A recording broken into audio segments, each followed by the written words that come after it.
I'm Sherry Castelnuovo, the Curator of Education, and on behalf of MOCA's staff and Board of Trustees, it's my pleasure to welcome you to the MOCA opening for Nathaniel Mary Quinn, This Is Life. We're honored to have organized Quinn's first solo museum exhibition and published its accompanying exhibition catalog, which is available in the museum store. It's a really beautiful publication. If you haven't seen it, please take a look at it. And if you purchase it this evening, you might even be able to get the artist to sign it for you while he's here tonight. So, needless to say, we are thrilled to have Nathaniel Mary Quinn and his partner, Donna Augustine Quinn, here at MOCA this evening, and we thank them for traveling to Madison to join in the celebration. Originally from Chicago and now residing in the Crown Heights neighborhood of Brooklyn in New York City, Nathaniel Mary Quinn has garnered international attention for portraits that merge masterful technique with complex imagery to express psychological aspects of identity. Quinn earned a Bachelor of Arts from Wabash College in Indiana and a Master of Fine Arts from New York University. Following his graduate studies, he taught in the public schools and worked with at-risk youth for 10 years, all while pursuing a demanding studio regimen and actively exhibiting his paintings before turning his attention solely to making art. Since that time, his work has become increasingly sought after and acquired by individual collectors and museums alike, including the Pizzuti Collection in Columbus, Ohio, the Art Institute of Chicago, the Sheldon Museum of Art in Lincoln, Nebraska, the Whitney Museum of American Art, and the Brooklyn Museum in New York, as well as 3 museums in Los Angeles, the LA County Museum of Art, the Hammer Museum, and the Museum of Contemporary Art. We appreciate Quinn's generosity in speaking with us tonight about his work, and Donna will assist with advancing the slides. So please offer them both a warm welcome to the stage.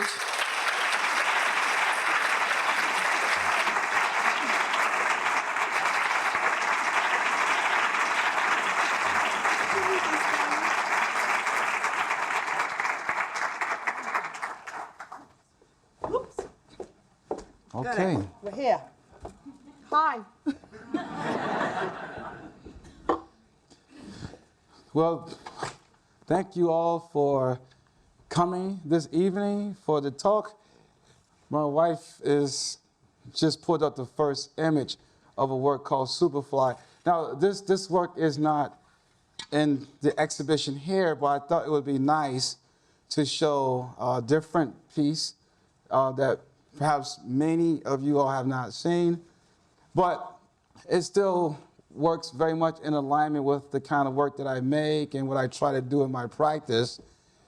When I was young, my father introduced me to those old black TV shows and films where the black protagonist, typically a man, went out into the street and was like an urban vigilante. And he was kicking ass and taking names. And he did like pseudo karate and martial arts and that sort of thing. And, you know, normally that character was like a superfly. And therefore, I thought to make a work that was reminiscent of that. And this was the first time when I began to make works that broke through the barrier of the frame. Where, as you can see, the arm is hanging in that sort of blank space.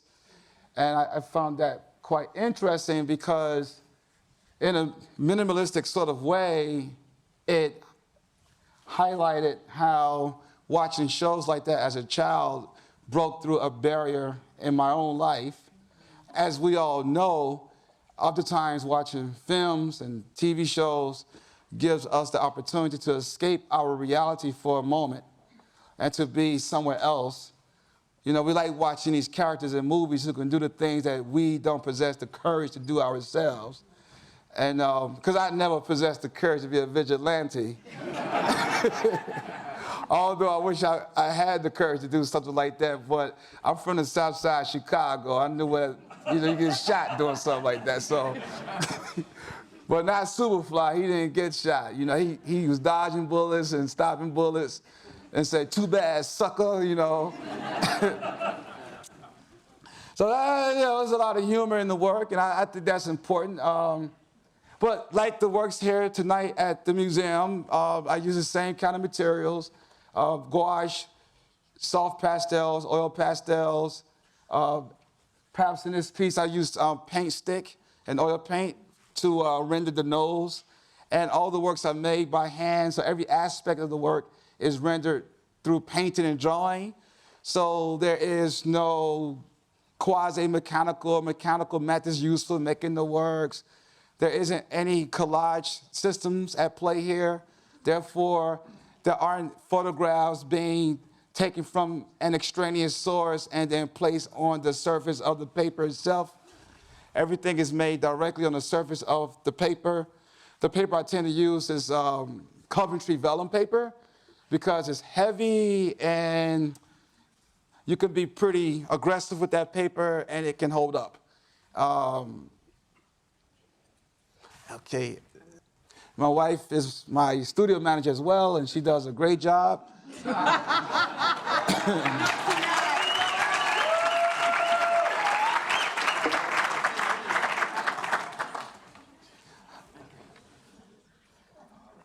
Now, this is a work that's actually in the exhibition here. It's called Junebug.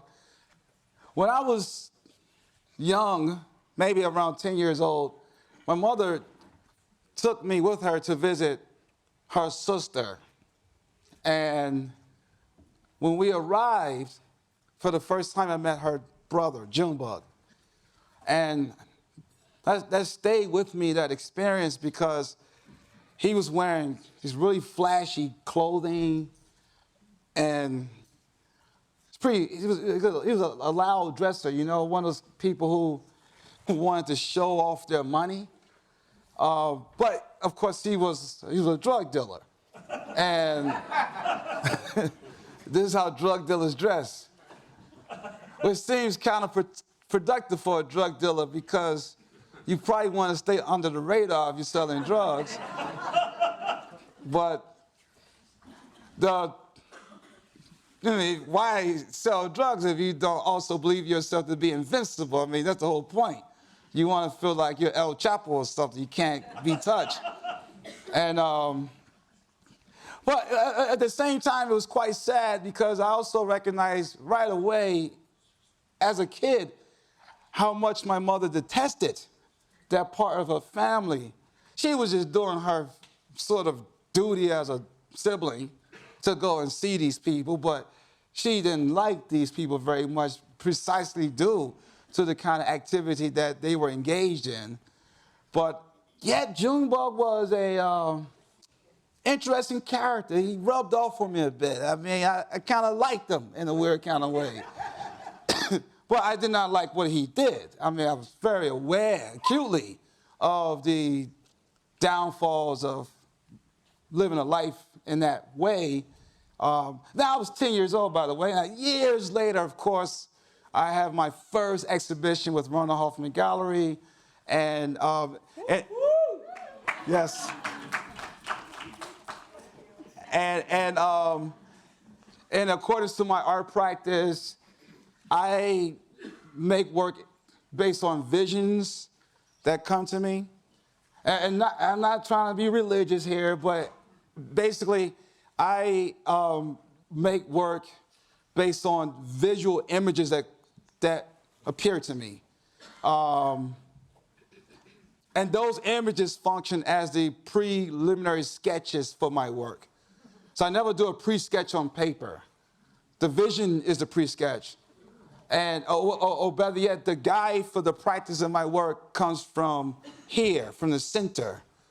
And I'm not afraid to say that. I mean, that's a really honest part of my practice. And then I begin to make the work, and then I allow the work to tell me what I'm dealing with, to tell me or to remind me of the memories that continue to reside within me. And it turns out that Junebug continued to reside in me. That experience of meeting Junebug, as you can see at the gold ring in his nostril. I mean, what's the more garish place to put a piece of jewelry than in your nostril? You know, just to make that point about how this guy was, you know, very out there about exposing the sort of money that he made and sitting in a nice leather chair, because that was part of the furniture in the house. But yet there's the sadness there in the countenance of the subject as he sits there with that sort of lackluster posture. There's not that real sense of authentic confidence that you would normally see within someone who has true, authentic success, something they could be proud of. That's definitely not there. And I wanted to be sure to somehow visually record that in this particular work. So this work is called Motorcycle Pig. It was, I know it's a funny title. This work was part of my first exhibition at Pace Gallery in London. And during this time, I hadn't even began to incorporate soft pastels or oil pastels in my work at all. I mean, this is pure gouache and black charcoal on paper. Although the arm there of the Incredible Hulk is used by means of oil paint.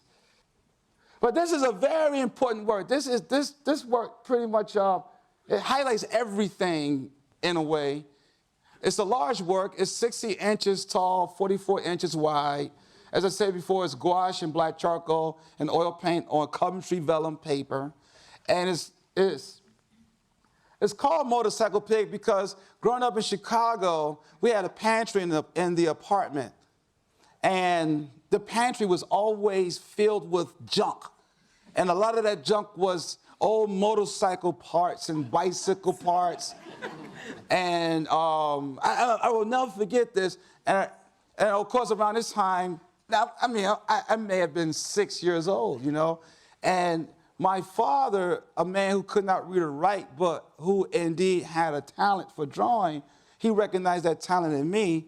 And he went downstairs, he found an old, like an old desk of some sort. He brought it upstairs. We stayed on the 6th floor, apartment 604. He cleaned out the pantry for me. And he put that desk in the pantry. He propped it up with books so it became like a drafting table. I was an avid collector of comic books. My dad knew this, obviously, so he would hang the comic books in the pantry so I could have some inspiration. And he would take shopping bags and he would rip them in half so the shopping bags became my drawing paper. And this was all from a man who could not read or write. He was illiterate, but yet had enough wherewithal to understand the sort of format of motivation and inspiration that would be required for his young son to pursue this affinity for making pictures and drawing. And he sat me in there and he says to me, every day after school, after you finish your homework, you would spend time in here. This would be your studio. And you would work every day. And that became hours upon hours of work and rendering. My father ripped off the erasers on all of my pencils. And he says, you will never erase because you will learn how to be very intentional with the marks that you make. And he would tell me every mark will be made with great intention and every mistake will not be a mistake, but will be an opportunity for you to find a creative solution. And so this is how my father trained me. And I mean, this training started for me 5, 6 years old. I mean, this is what we did every weekend. The comic books, I love comic books. So this explains the Incredible Hulk arm in this particular piece. Remember those motorcycle parts in the pantry? So you got the motorcycle there. My father was, to me, a big man, big stature. He was like a warrior, like a Trojan almost, which explains this sort of Roman armor that one is wearing, but also it highlights the sort of psychic armor that was indeed required to actually survive in a community like that of the Robert Taylor Homes of Chicago. You have to be very, very diligent in how you protected yourself and how you guarded your dreams and your aspirations, because a community like that was fervently and efficiently designed to rape you of your dreams and your hopes of ever having an optimistic future. And of course, there you have the pig snout. And my father loved pig feet. I mean, he could not read or write, but he always found a job at a restaurant being a cook. And during that day, you didn't have to go to culinary art school to be a cook for someone's restaurant. You all remember that, right? Today, you got to go to school and learn how to cook this dish and that dish, and you get these fancy names and stuff like, and you pay all this tuition money. But years ago, you didn't have to do that. If you knew how to cook, a kitchen would hire you, would cook the food. And so my father, that's what he did. And sometimes on those, lucky days, he was allowed to bring food back home, and he would bring, I don't know how he found pig feet and pig ears, and he would boil it, and we ate it together. It was a real delicacy, that my father liked. So this work it encompasses all of those experiences in this piece. So now you can understand how deeply personal this practice is for me. But yet, it's also highly democratic because I would like to believe that the work can be accessible by everybody. We all have had our experiences of loss and abandonment or family relations that we remember and things that may pop up for us from time to time as we go on through life. And that was a very memorable work for me, Motorcycle Pig. And the other arm, the boxing glove. So so there was a kid who had moved into I lived at 4500 South State Street. I lived in apartment 604. My mother used to say, we live at 4500 South State Street, apartment 604. That's how my mother, because she's from Mississippi, 604. She didn't say mop the floor, she says mop the floor. She didn't say close the door, she said close the door. But DJ, this kid, he was like this, kind of heavy-set kid, rough around the edges, and he had these boxing gloves, and he always, wanted to play boxing and things like that. But once again, you had to fight in that community. Not physically fight, I'm not talking about violence here. I'm talking about fighting to grab hold to something, a belief, a desire, to want to make it someday and possibly even get out of that community because, it was very dangerous and some of the strictest form of poverty you can imagine. People had cookouts and people got together and there was some good times too, no doubt about that. But generally speaking, this was a very, very difficult community. And this is, and I would like to say this too. I think it's important for me to also highlight tonight that this is my first solo museum exhibition. Fire, fire, fire!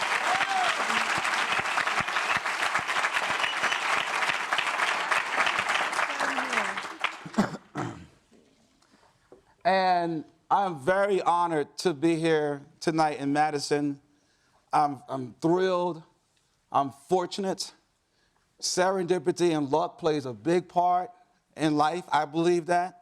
I believe that hard work has in its conclusion an exponential result. So when you work hard, of course, we tend to think about the outcome in a literal way, but there are exponential things that happen in working hard and believing in something. And I just have to say that I am really happy to have gotten to this point in my life. I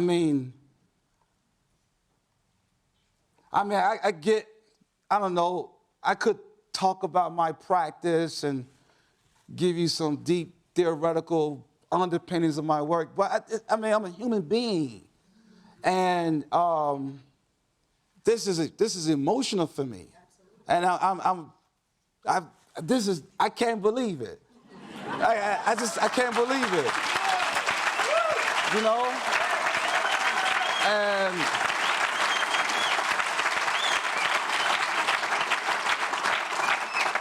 And I'm very happy that Rona Hoffman is here with me tonight.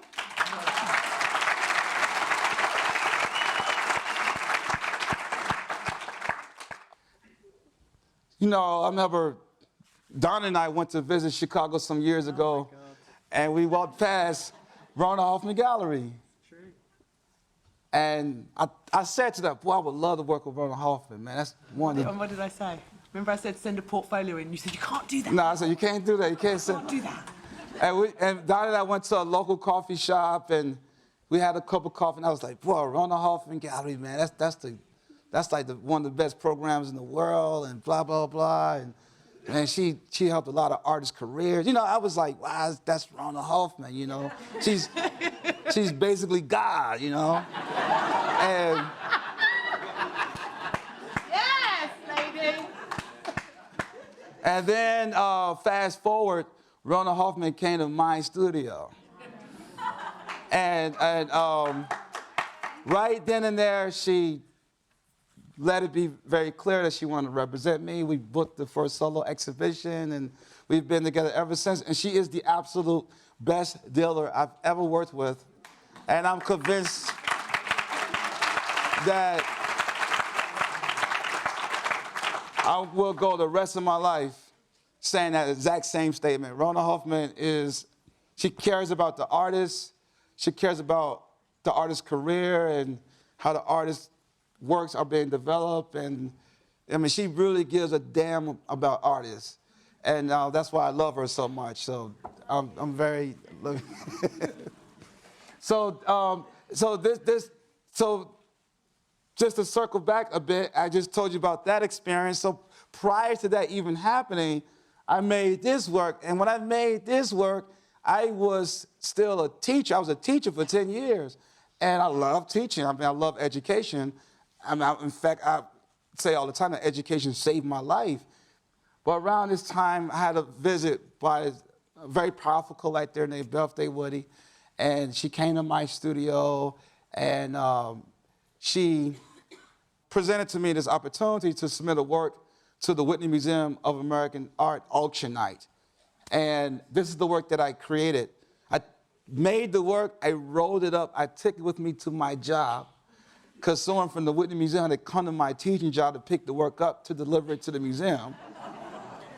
But this piece is called Richard. Now, Richard happens to be one of my brothers, whom I have not seen since I was 15 years old. And my brother Richard loved fashion. I mean, he had a closet full of nice clothes and fur coats and things like that, and nice shirts. And I wanted to make a work about him. He wore jewelry and stuff, and I thought it'd be so cool to put a work like that in the Whitney Museum. Now, sometimes I jokingly said I put a pimp in the Whitney Museum.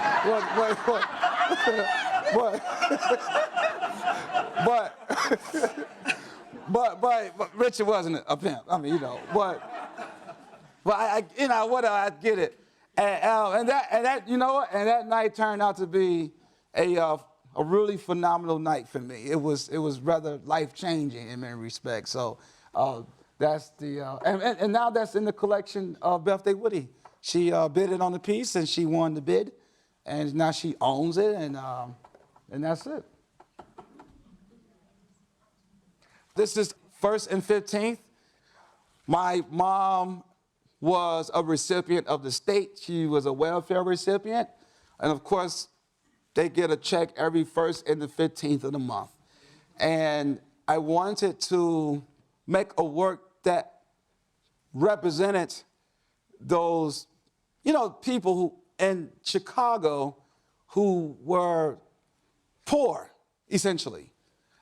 And to try to find a way to visually show their attempt at presenting to the world a different reality of themselves.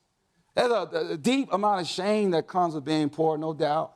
And yet they would find ways to dress up in a certain way because they didn't want to be seen with that kind of shame, As they waited in long lines for the male woman or male man to come to deliver the mail, because the welfare checks would come in, so they would wait downstairs to get that check. And then they would use that money for whatever purposes they had to use it for. But this is something that was this part of the fabric of life growing up in those tenement housing developments on the south side of Chicago. And so those memories like that stick with me, and I try to find ways to recreate them and recreate them in a way with a sense of dignity about it. But at the same time, to try to tell a certain truth through the work. So, when I came out of grad school, I was making a lot of work about various issues, particularly issues related to racial politics in America or critiquing hip-hop culture. And then I sort of made this transition into making work about masculinity and femininity and just exploring these different ideas in my practice. And I did that for about 10 years. But throughout that time frame, I was never particularly fully happy with my practice, because I was looking for something more honest. And I was trying to figure out what that could be. And it wasn't until around 2013 when I discovered what was very real for me and very impactful for me, which was a practice where I can dive into the exploration of the spectrum of humanity. So this now allowed for the illumination of the internalized world of people, to show the multiplicity of one's identity and how identity is constructed and what it looks like. And it's not seamless, it's not blemish-free, but it's very crudely put together because life experiences are built that way. And we learn to live with those experiences. There's nothing you can do about it. You can't run away from them because they're actually actively happening to you. So you learn to find a harmony with those very experiences. And this then gave rise to the actual technique in my practice where there's this sort of jarring sort of movement of parts and geometry, and it's partly abstract and partly figurative, but all of these sort of modes of working are working and operating on the same plane to try to show the multiplicity of the internalized world of a human being, which is, in effect, a technique that continues to carry the torch of Cubism. But the difference is that in Cubism, the multiplicity of many different perspectives is based on the external surface of an object. But in my practice, it's the multiplicity of perspectives based on the inner world of an object or a subject. And it is a technique that I would like to coin, and it's the technique of light. That is, you're taking a light through the corridors of the internalized world of a particular human being. That light lights up that corridor so you can see and feel the sort of dynamic rainbow-like spectrum of one's identity and find ways to visually present that through a work of art. I call that luminism. In this way, in this technique, and I like to believe that many, perhaps years to come, other artists will have to reckon with this. And there's no better time than now to explore such technique of luminism, because it's a rebellious technique. It's a technique that goes against the grain of the cultural temperature that we are actually experiencing today in our own country, where it goes against a presumption of hate and prejudice, and instead it allows for the realization of how we can relate to each other, even if that means that we don't understand that which we are relating to. That should not have to be a requirement. One ought to love another person simply on the basis of who you are. And one's love should not be defined or predicated on one's knowledge of one. Therefore, I can meet you, sir, and I'm just meeting you tonight.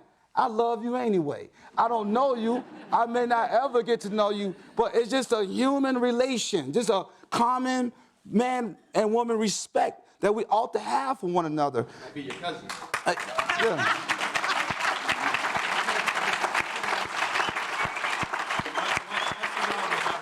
Yeah.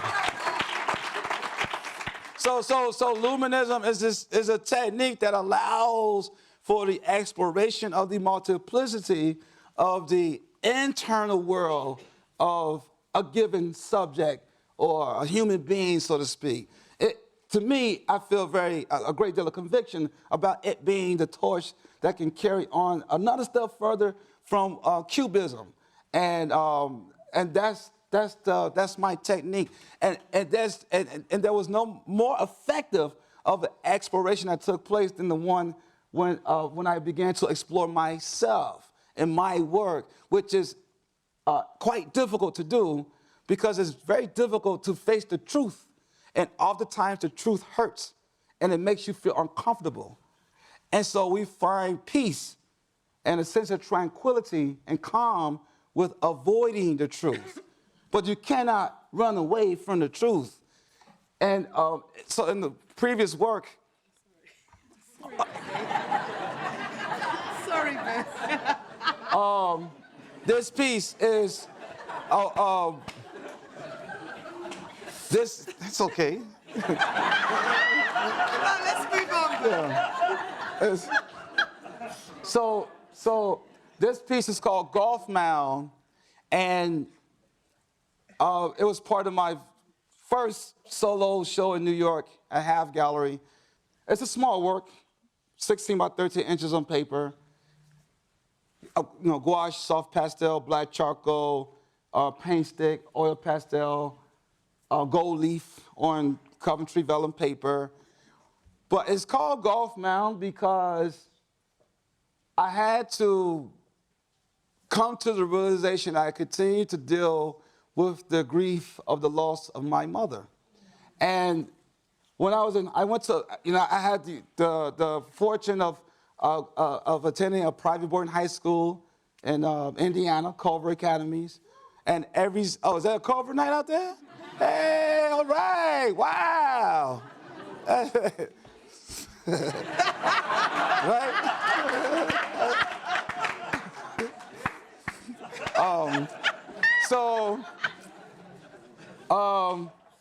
Every Sunday there was a parade, because Culver is like a military school, but it's not a school for like bad kids, It just, the military aspect of the school was designed to maintain discipline amongst adolescent students. And it's a co-ed school, so you had the Culver Military Academy for the boys, the Culver Girls Academy, of course for the girls.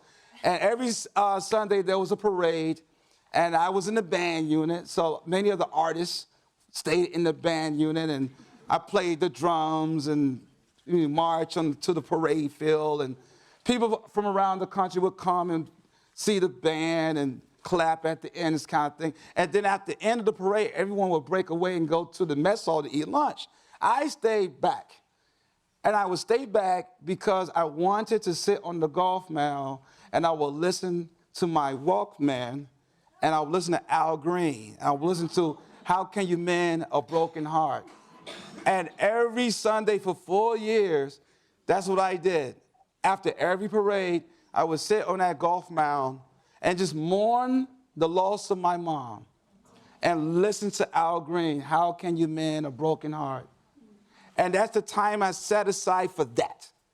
And then after that was done, I went to eat lunch and I got on with the work of my academics. And I would study until the next Sunday. And I would use that time again. So this was the disposition, and what may very well continue to be the disposition of what I was and what I continue to be as that broken-hearted child on that golf mound. This is what it's like to mourn the loss of your mother, to want your mother back in your life. That's luminism. And it's both painful and it's beautiful. It's both up and down. It's everything and it's nothing all at the same time. It's just a state of being. So that means that the technique of luminism requires a high level of empathy and vulnerability in order to make such a work, to do that type of investigation through that particular art practice. And this show was an exhibition of my first self-portraits. I never done self-portraits of myself, you know. But of course, not portraits in the traditional sense, because I don't have interest in painting the physical form of who you are. There's nothing real there. What's real is the essence of who you are. So I'm trying to actually find ways to visually articulate the essence of a person. How can you paint that? I want to find ways to actually articulate that, to render it. And that takes an incredible amount of work, and it's determination. And speaking of work, now we can move into, and speaking, and speaking of work, I think it's also important for you all to know, and I'm sure many of you all know, but make no mistake, making these pieces really do require many, many hours of work and labor. I love making art. There isn't anything else on earth that I can see myself doing. I mean, for 10 years, I used to make art for free and never complain about it. I love creating. It's the thing that I just love to do. And yet, it's also the most difficult sort of practice I've ever done. It's very challenging. So, you know, you wake up and you start working in the studio at 10:30, 11 o'clock a.m., and really just working from, let's say, 10:30 a.m. until 2 a.m. every day. Now, of course, there are times you take a break, you take a week off, maybe 2 weeks, this kind of thing. But for the most part, I work in the studio every day to make the work because I have a deep insecurity about my practice. I'm deeply insecure about my work as well. And I'm so afraid. Like, I'm just afraid of, I try to avoid making a bad work. Now, I have not achieved that goal. I'm far from it, and I believe that someday I will finally make a good piece. I do believe that, but I haven't achieved that yet. But I think I'm making progress. I feel good about the progress I'm making. This is Sunday school. I explained this tonight to someone else. Thank you, babe. Choir rehearsal. This is my studio manager. See, my wife, she's much more intelligent than I am. This piece there's two aspects to this work. On one hand, my mom, I was raised in a Baptist church, and my mom was a member of the choir. And she went to choir rehearsals throughout the week, and she sang on Sundays. That's one part. Well, the other part is, when I got a little older, I started attending a church in Chicago called St. Paul's CME Baptist Church. And I joined the choir. And no, I cannot sing. And I didn't need to know how to sing because the really good singers in the choir just drowned me out. But it was a beautiful time. But there was a girl in the choir named Lakeisha Owens. She was the daughter of the pastor, and she was the prettiest human being, the prettiest. Watch yourself now. She knows the story. Donna knows the story. Anyway, I told you about this. Right.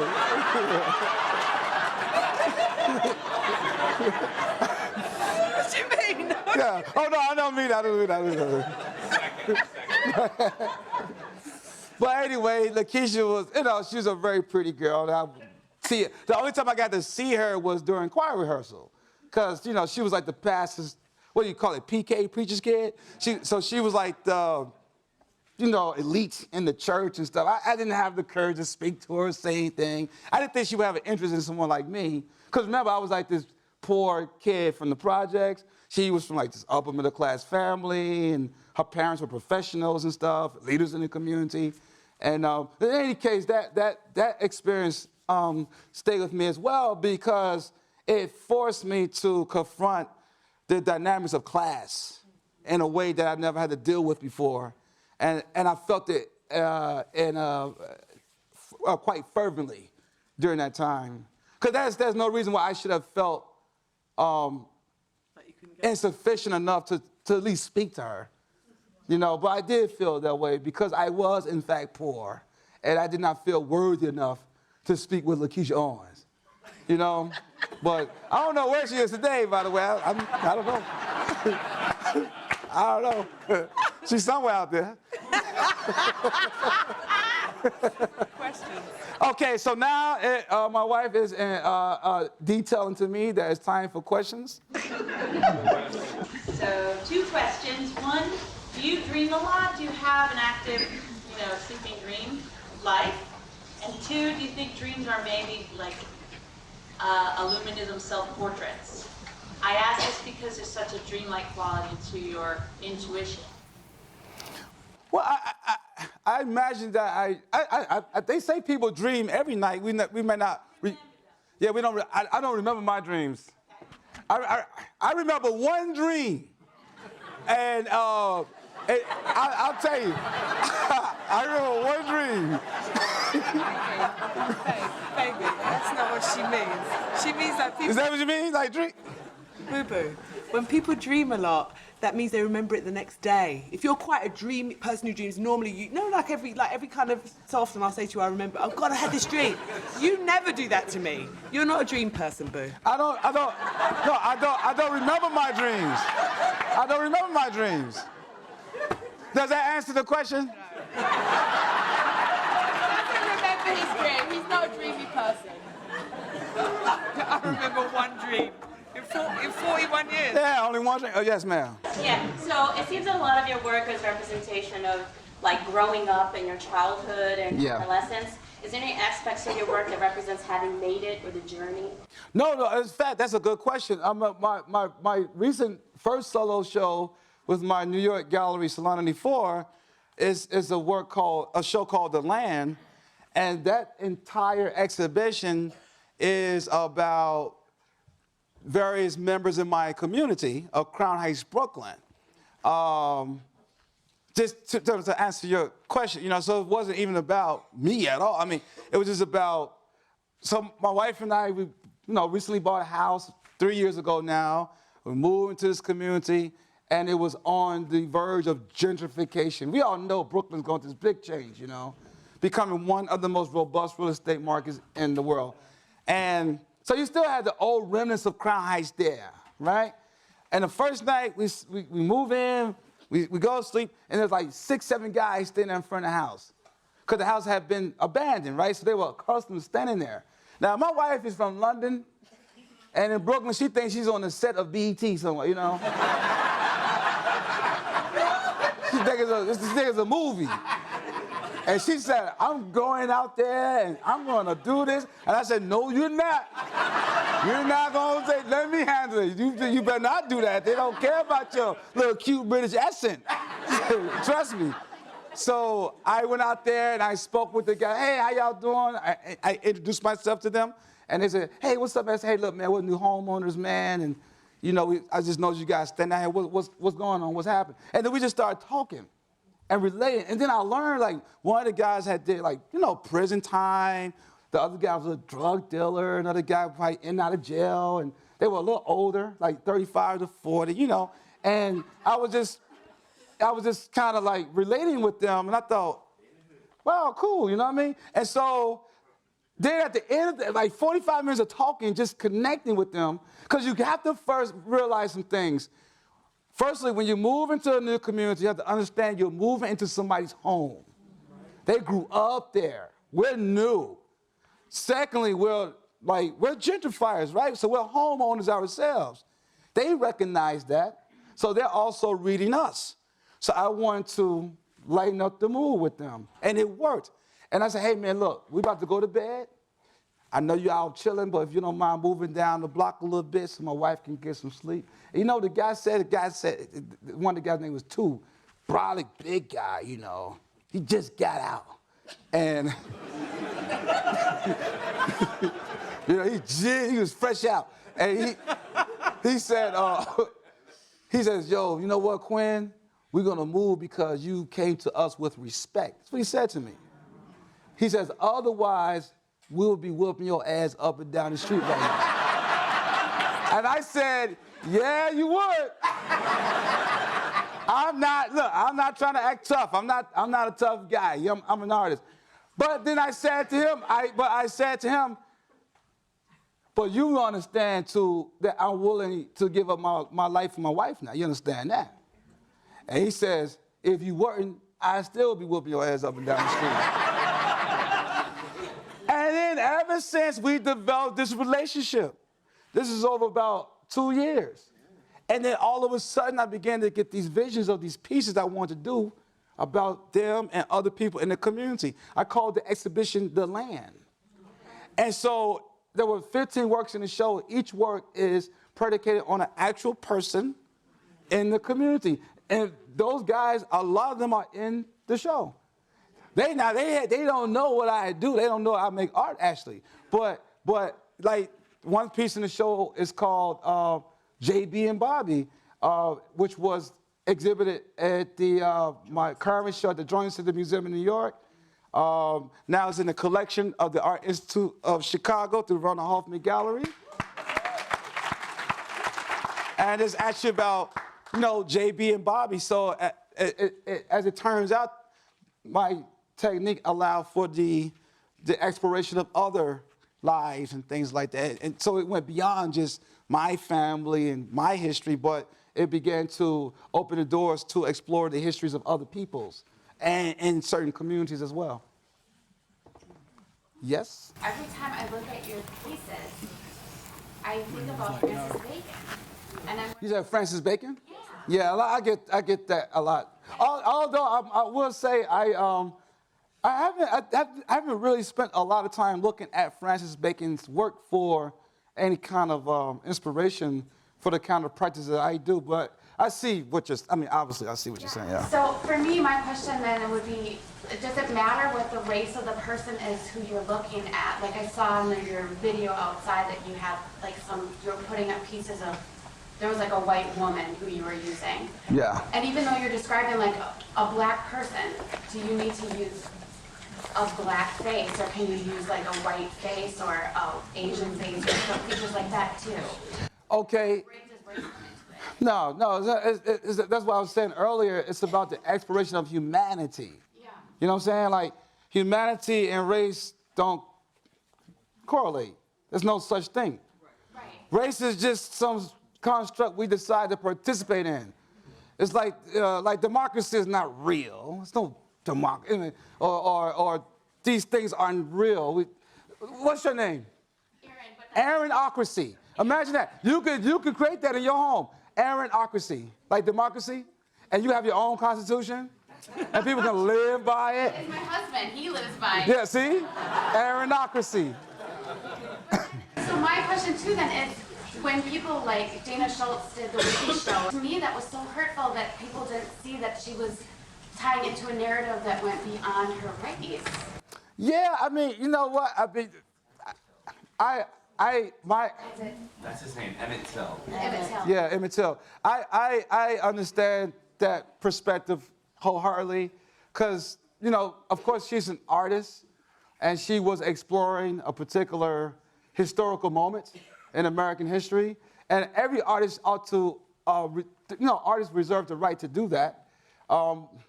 Much in the same way where, like, you know, Lucian Freud he had a model who would model for him. He would paint the model's back, and that was like a beautiful thing. It's great, you know. But there's been a history of like black artists. If we were to just paint someone's back, it would just be politicized and given a different kind of meaning.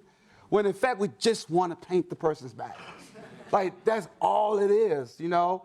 But in my work, I do. It's not about like race. You know, it's about really trying to find ways to explore the multiplicity of one's humanity. You see what I'm saying?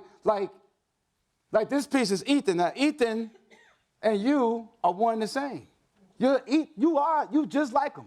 I mean, and we all are, because it's the delusion of race that disallows for the embrace of the humanity of the other. So we're not seen as human beings. We're seen as a people without feelings, without emotions, who don't deal with despair, you know? But I'm trying to indicate through my work that we're all the same. That's why luminism is so important. So it can help to highlight the reality of our relation of who we are as a people, so that way you can look at the work and you will know it's not about race. It's not even about if the person's white or black or whatever the case is. It's just about using those photographs that you saw in that catalog as a means to give form and shape to the subject. I look at the flesh of the subject the way I look at a chair or a tablecloth. It's just form. It's just making the work. You know, because that's what it is for me. You know, but if you limit your view of the work to it being about race, then you miss out on the beauty and the lesson and understanding the multiplicity in your own identity, how complex you are, and how beautiful that is. And that beauty not only exists in you, but it exists in everybody, and it exists in the subjects, you know? But you have to have a personal reckoning with humanity through a real connection with somebody. And it just turns out that the connection I've been having are with people who are black.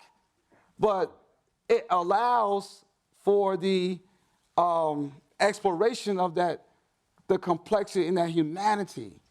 You know, I mean, look, if I had moved into a predominantly white community, I still would have made a work called The Land.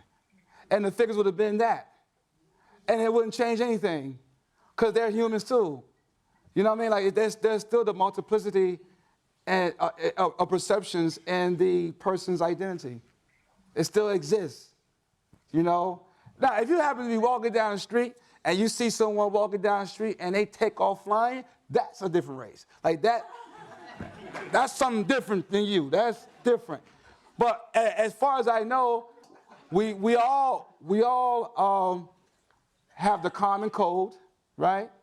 It appears that for the most part, none of us is immune to cancer or other kind of illnesses. You know, we all know what pain is.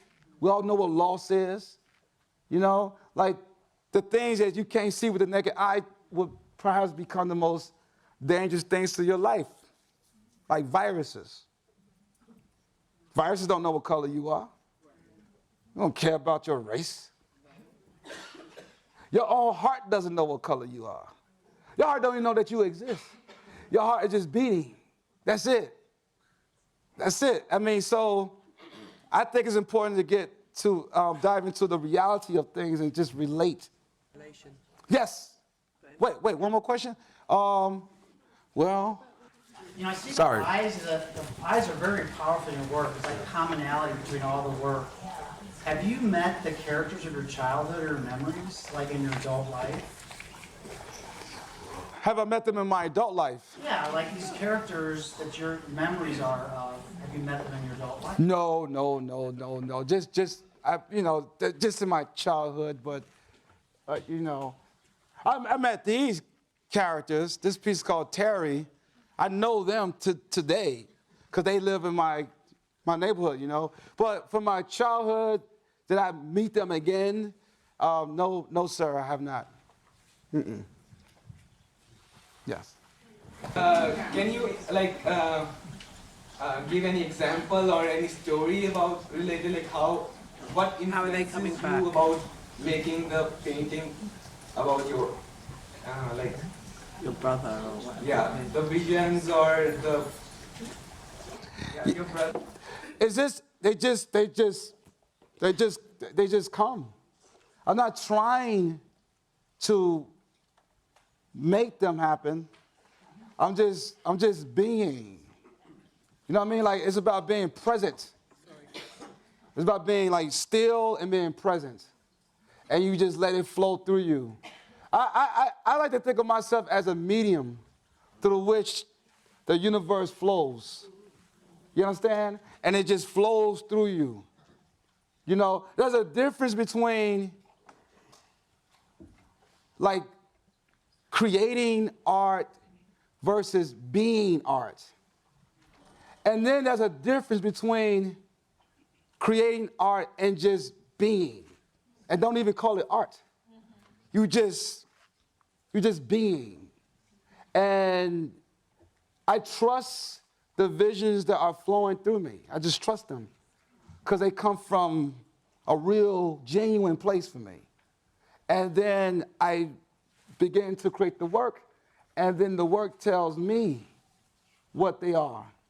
And oftentimes I don't know what it is until I get towards the end of the process of creating the work. You know, and every time it is spot on. It's like, that's Charles. That's Charles. Because Charles had that exact same smirk when he smiled. That's my brother. You know, or that's Richard, or that's Claire May, or that's Miss Cheers. You know, like, it's just, and that's Charles, because, yeah, that's Charles, man. And he had the same smirk. That's like my brother Charles. That's all day, that's my brother. But I don't have a picture of him or a photograph of him. I haven't seen him since I was 15 years old. But of course, it's in my memory.